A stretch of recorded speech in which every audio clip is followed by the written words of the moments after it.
En la ENSANUD 2021 se valoró el peso y la longitud de niños de preescolar, primaria y secundaria.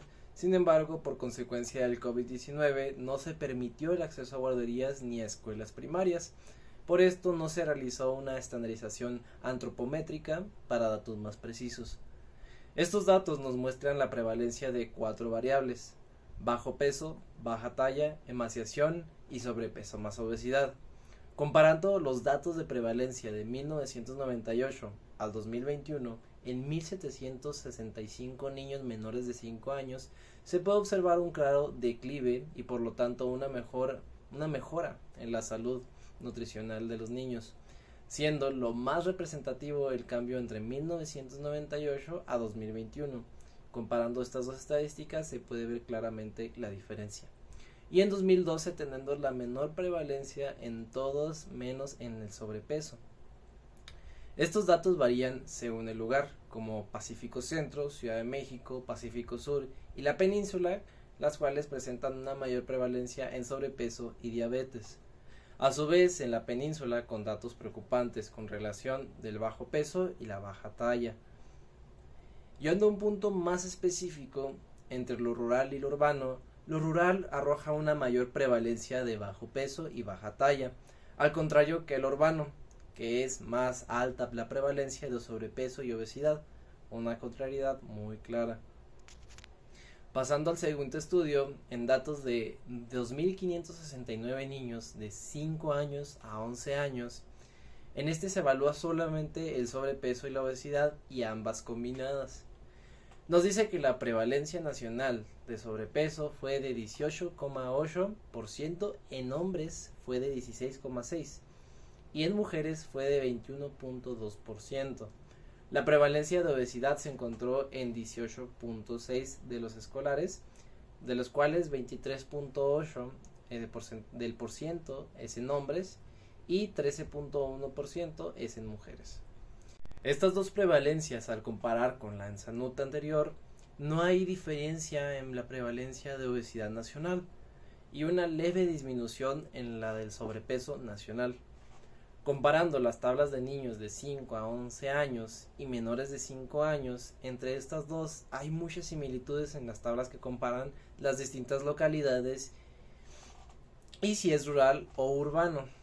La tabla que sí marca una diferencia real es la distinción del sexo, si es hombre o es mujer, donde los hombres tienen mayor tendencia a la obesidad que las mujeres en comparación a la tabla de los menores de 5 años. En la ENSANUD 2021 también nos arroja los datos sobre la lactancia materna y prácticas de alimentación infantil. La muestra fue conformada por hijos de mujeres de 12 a 59 años. En la primera gráfica se nos muestra la probabilidad de amamantar exclusivamente, es decir, solo amamantamiento, o cualquier tipo de lactancia, donde podemos ver los tres diferentes ENSANUD, las del 2012, 2018 y 2021, época de COVID-19. En la parte inferior podemos ver la edad de meses y en la parte izquierda podemos ver el porcentaje, ya que esta es medida siempre en porcentajes. En las líneas inferiores está la lactancia exclusiva, donde vemos que a comparación de 2021 a 2012, la lactancia exclusiva en infantes de un mes es mucho mayor. La prevalencia en porcentaje es bastante alta, en una comparativa de casi un 0,3% más arriba. Sin embargo, conforme va pasando el tiempo, al igual que en todas, va cayendo hasta los 6 meses, prácticamente todos dejan de dar amamantamiento exclusivo. Más sin embargo, la diferencia en la gráfica de arriba, donde está cualquier tipo de lactancia, todas empiezan muy similares, habiendo ciertas oscilaciones diferentes. Generalmente la más baja es la del 2012 y aquí la más alta no hay una muy coherente, claramente cambia dependiendo del mes. Sin embargo, esta se mantiene más a lo largo del tiempo. A diferencia, la del 2021 obviamente se mantuvo más que la del 2012. En la siguiente tabla podemos observar las comparaciones entre la ENSANUD 2018-19 en la ENSANUD 2021, en donde vemos si fueron alguna vez amamantados, el inicio temprano de lactancia materna exclusiva, el uso de biberón e introducir alimentos sólidos. Aquí podemos ver en la comparativa que alguna vez amamantados generalmente es del 95 al 96% en ambos casos. También observamos si es urbano o rural, lo cual es muy importante para ciertas estadísticas. El inicio temprano de la lactancia materna es donde hay una cierta diferencia en el porcentaje, ya que ahora en el año 2021, que fue más reciente, hubo hubo un mayor porcentaje en este inicio temprano de la lactancia. En la lactancia materna exclusiva no hay una comparativa de si hay urbano o rural, simplemente es nacional, pero comparando entre una en Sanud y otra, esta se incrementó bastante, específicamente un 7%, lo cual es bastante bueno, la verdad. El uso del biberón, cualquier alimento podría ser, entre urbano y rural no hay demasiada diferencia, más sin embargo entre una en Sanud y otra el porcentaje se ve reducido. Y esto es pues tal vez porque se aumentó más el uso de la lactancia materna exclusiva. La introducción de sólidos o semisólidos y suaves, que es a partir de los 6 meses a 8 meses, simplemente se ve en el tono nacional, que es prácticamente igual en las dos en Sanud, de 91.2% a 92.9%. Se vio en mayor incidencia en este año 2021. En la siguiente tabla nos arroja de distintos datos, siendo los más importantes a destacar es el consumo de carnes y huevos, la diversidad alimentaria, el cero consumo de frutas o verduras y el consumo de bebidas azucaradas, tanto así también como el consumo de alimentos no saludables. Esto a la par, claramente. Como podemos observar, los resultados para los indicadores de alimentación complementaria son mucho mejores a los de la Sanud pasada, ya que el porcentaje de menores con una alta diversidad alimentaria mínima es más elevado en localidades urbanas comparado con el nacional. Y lo mismo se observa para el porcentaje de menores que reportaron consumir algún tipo de carne y o huevo al día previo de la entrevista. También podemos observar un bajo porcentaje de menores que no consumieron frutas o verduras al día previo de la entrevista. Por otro lado, el consumo de alimentos no saludables lo reporta más en una tercera parte de los menores entre 6 y 23 meses. Esto se vio aumentado en los últimos años. Y finalmente se puede observar que en la parte de bebidas azucaradas vemos que más de la mitad de los menores entre 6 y 23 meses de edad consumieron tales bebidas azucaradas, y esto obviamente no es algo recomendable y tiende a ser mayor en localidades rurales a comparación de las urbanas. En la Sanud 2021 también se obtuvo la información de consumidores de grupos de alimentos recomendables y no recomendables en preescolares. La información sobre la dieta se obtuvo utilizando un cuestionario. Dicho cuestionario fue aplicado en varios grupos. Estos grupos fue la población preescolar, que pasaba de 1 año a 4 años de edad, la escolar de 5 a 11 años, el adolescente de 12 a 19 años y la adulta de 20 a 59 años, y también se realizó en la de adulta mayor de 60 años para arriba. En la clasificación de alimentos, la Sanud 2021 utilizó las frutas, verduras, leguminosas, agua, huevo, carnes no procesadas, lácteos, nueces y semillas como el grupo de alimentos recomendables para el consumo cotidiano. Y por su parte contraria, los grupos no recomendables para consumo cotidiano son las carnes procesadas, comida rápida y así declarado por la Sanud 2021, antojitos mexicanos, botanas, dulces y postres, cereales dulces y bebidas endulzadas. En esta tabla se analizó una muestra de 1.408 niños de 1 a 4 años que representan el grupo preescolar. De los grupos alimenticios recomendables se puede destacar que para el consumo cotidiano el agua solo tuvo el mayor porcentaje de consumidores, que fue de 86.8%, de la cual debería de ser lo correcto el 100%, más sin embargo no es así, seguido del grupo de lácteos con un 65.4% y las frutas con un 53.9%. Más sin embargo, cerca de la tercera parte de la población de preescolares consumió huevo y carnes no procesadas, mientras que solo el 28% consumió verduras, un dato muy bajo.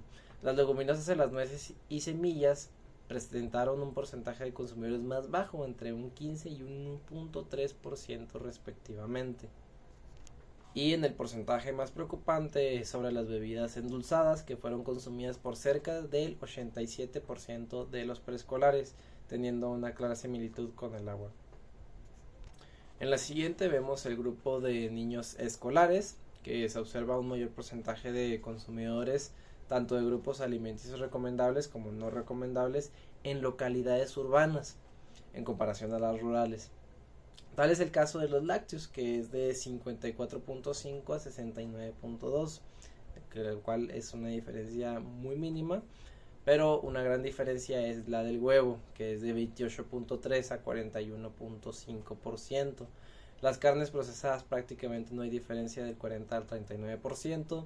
Las carnes procesadas, esa es una diferencia del doble, ya que es de 8.3 a 16.5%. Y las comidas rápidas y antojitos mexicanos son del 1.6 al 6.1%. No obstante, las leguminosas se consumieron en mayor proporción en las localidades rurales en comparación a las urbanas, que es de 20.6% a 13.0%. En el grupo de escolares de niños de 5 a 11 años, se observó en el uso recomendable del consumo de cotidiano que del agua solo obtuvo el mayor porcentaje de consumidores del 91.3%, viendo significativamente un poco más alto que los preescolares, seguido por el de lácteos con 59.1% y el de las frutas con 45.0%. Únicamente 2 de cada 10 niños escolares consumen verduras y leguminosas, declarado por Lanzano 2021. Por otro lado, en el grupo de alimentos no recomendables, 92.9% consumieron bebidas endulzadas, muy parecido el porcentaje al de niños preescolares en comparación con el agua. Además, se observó que más del 50% de escolares consumieron botanas, dulces y postres, cereales y cereales dulces. En general, el grupo de nueces y semillas y de las carnes procesadas fueron grupos que tuvieron menor porcentaje de consumidores, 2.5 y 16.3% respectivamente.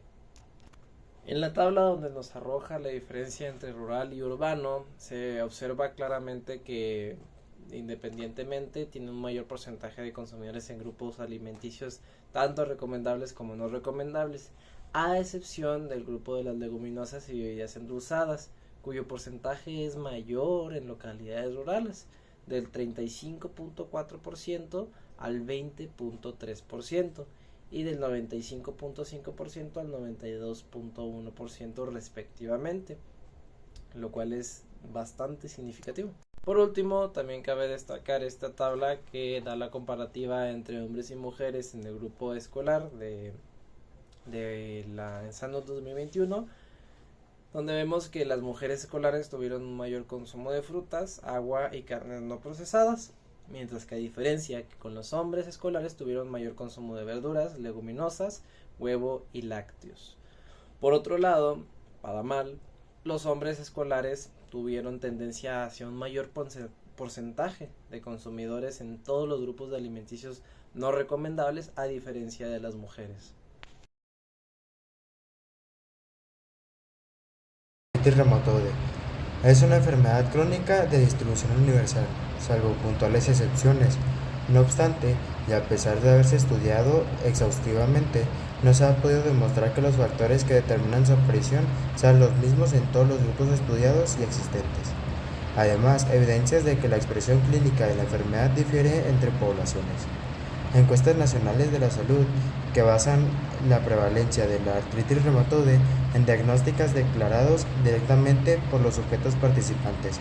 Se ha comprobado que la prevalencia de esta enfermedad por referencia propia de los individuos encuestados llega hasta el 1,6%, mientras que solo el 25% de los que manifiestan tener la enfermedad realmente lo tienen, lo que implica aproximadamente un 0.5% de prevalencia real. En general, la prevalencia de la artritis reumatoide comunicada en el mundo oscila entre el 0,3% y el 1,2% de la población.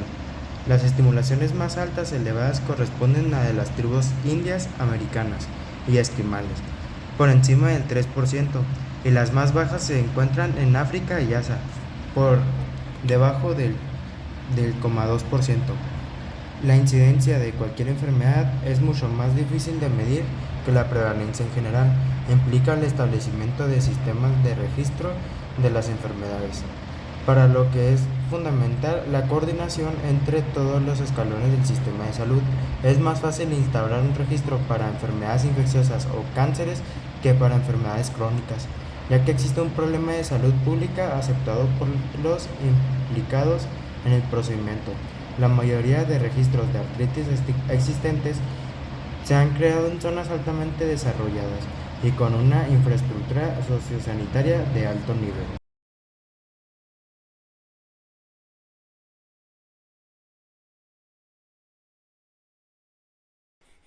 Hoy vamos a hablar sobre un estudio muy interesante por la Facultad de Odontología de la Universidad El Bosque, que analiza la prevalencia de las caries dental en los Estados Unidos.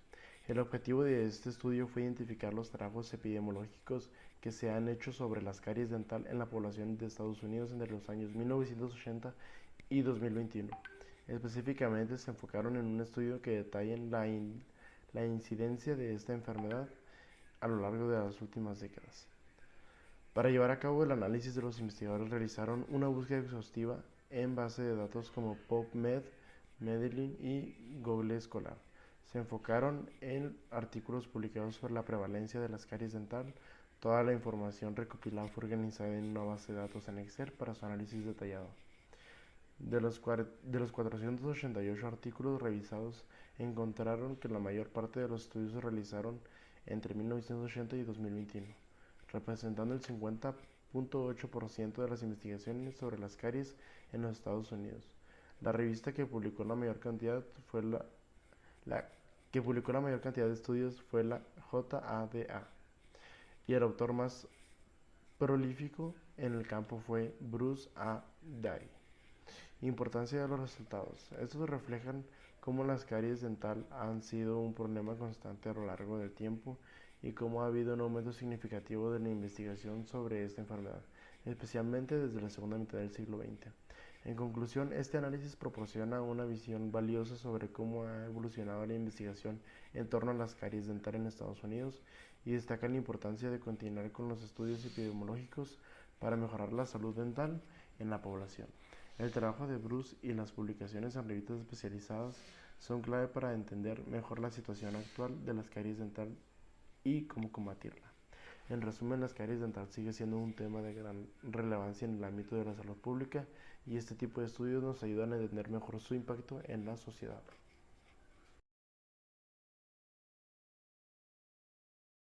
La diabetes mellitus. La diabetes mellitus tipo 2 es un problema de salud a nivel mundial que se presenta en la mayor proporción de los países en vías de desarrollo. En México se ha observado un aumento continuo del padecimiento desde hace más de 30 años. En 1998 ya se tenían datos que indicaban una tasa de mortalidad del 43.3 por 100.000 habitantes, así como un 9.4% del total de las defunciones. Actualmente se estima que en México existen 4.5 millones de pacientes diabéticos y que un 8.2% de la población de 20 a 69 años presenta la enfermedad. El número de nuevos casos de diabetes mellitus tipo 2 por año en el occidente del país es aún mayor que el promedio nacional, con un aumento extraordinario en los últimos 10 años al pasar de 100 nuevos casos por 100.000 habitantes en 1988 a 460 por 100.000 habitantes en 1998. La primera mitad del siglo XX, México se caracterizaba por un bajo nivel de vida donde la insalubridad y pobreza de ese entonces se acompañaba de una alimentación frugal y una actividad física de moderada e intensa en la mayor parte de la población. Factores que ahora sabemos evitan o reducen la presencia de enfermedades crónico-degenerativas, entre ellas la diabetes mellitus tipo 2. En los últimos 40 años, la población mexicana tiende a pasar de ser un país de gente joven a un país con una mayor proporción de adultos y población de la tercera edad. Se espera que la población adulta de 20 a 64 años de edad pase de 51.5 millones de habitantes en el año 2000 a 64.3 millones en el año 2010. Mientras la población mayor de 65 años pasará de 4.6 millones en el 2000 a 6.8 millones en el año 2010 o 2012.